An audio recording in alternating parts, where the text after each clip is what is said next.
این که پشتا جورا برای بچه های طبیعت دوست دارن. یا تماشا کنید جورا لذت برای یک دقیقه دو دقیقه. امروز 5 می 2024 سال. به نهایت بارونک خوب برده ایستاده است. ما جورا در لینی ترویج میگه، نه در ترویجی محله دیش کلون.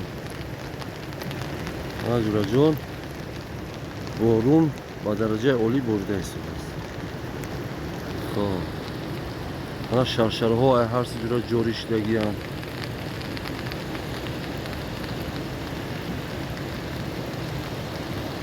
آن یک شرشره خوب دیگه جدا است.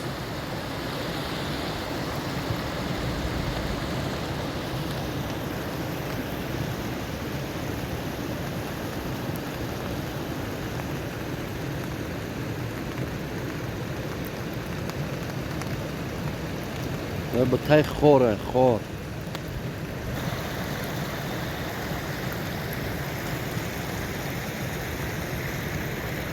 سفرالی ماشینی سفرالی زپرافچی.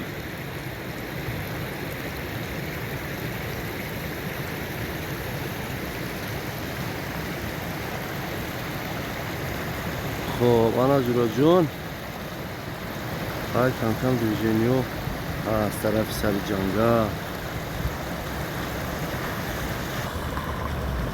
انا یکی رستمی دادیوف، رستم رجبوف، رستمی بچه رحمتی بابی دادی کار رفت.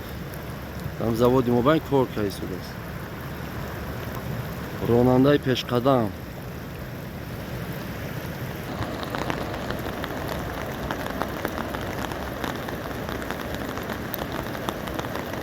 گلاس ها را جورها وقتی گل شونه، وقتی گلی گلاس سیف.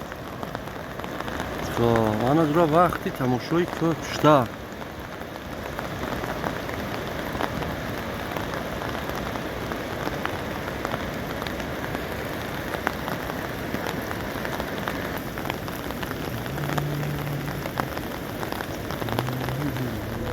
خیزلی نوره از چو اندازه ده لخت